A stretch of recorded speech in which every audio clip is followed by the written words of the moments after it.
ओम साईं राम। मैं सोनाली साईं सुभाषिस चैनल में आप सभी का स्वागत है।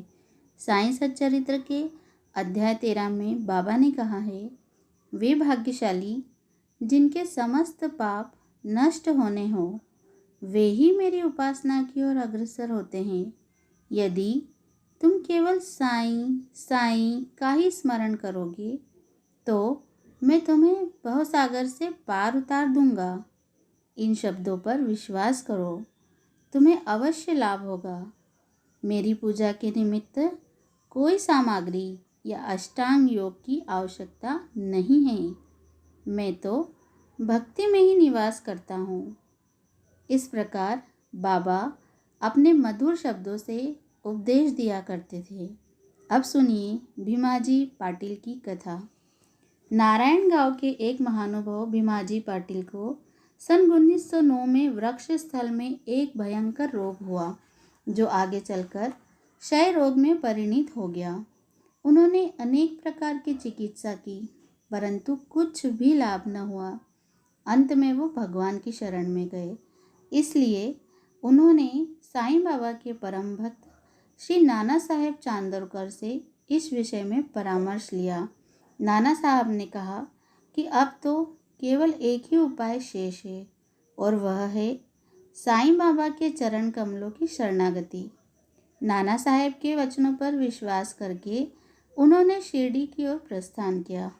जब वे शिरडी में पहुँचे तो नाना साहेब और श्यामा भी वहीं उपस्थित थे, पर उन्हें देखते ही बाबा बोले, यह पूर्व जन्म के बुरे कर्मों का ही फल है।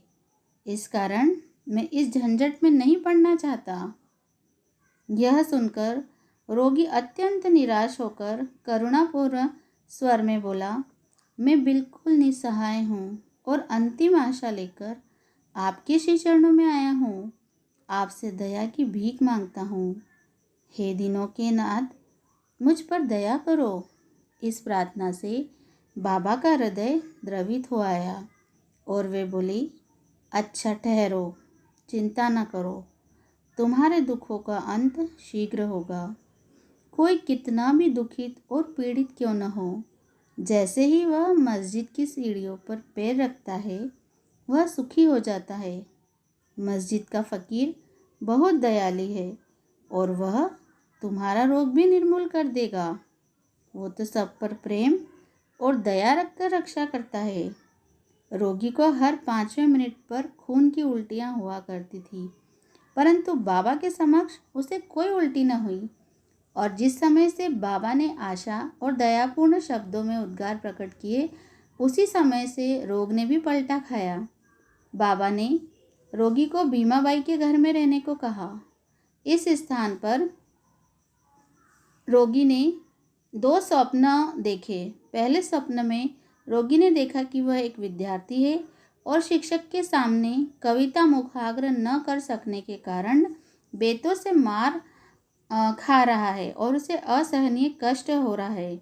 दूसरे स्वप्न में उन्होंने देखा कि कोई हृदय पर नीचे से ऊपर और ऊपर से नीचे की ओर पत्थर घुमा रहा है, जिससे उन्हें असह्य पीड़ा हो रही है।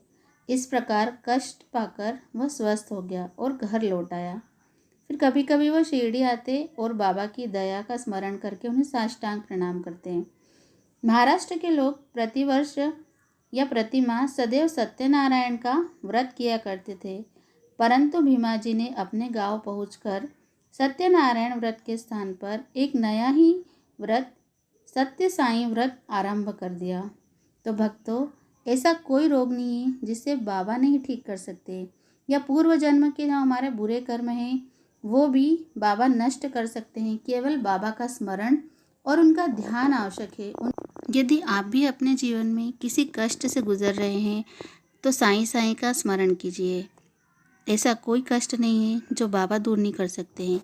चाहे इस जन्म के हमारे कर्म हों या पूर्व जन्म के, अपने सभी कर्मों को बाबा के आगे समर्पित कीजिए। उनसे दया की भीख मांगिए। उनके चरणों पे अपने समस्त कुविचारों को रख दीजिए। देखिए कैसे आपकी लाइफ में परिवर्तन होता है। आपके सारी चिंताएं, परेशानियां, दुख, कष्ट, रोग सब बाबा धीरे धीरे आपकी लाइफ से ख़त्म कर देंगे ओम साई राम, जय साई राम। अगर आपको ये चैनल पसंद है तो इसे सब्सक्राइब ज़रूर से कीजिए। ओम साई राम।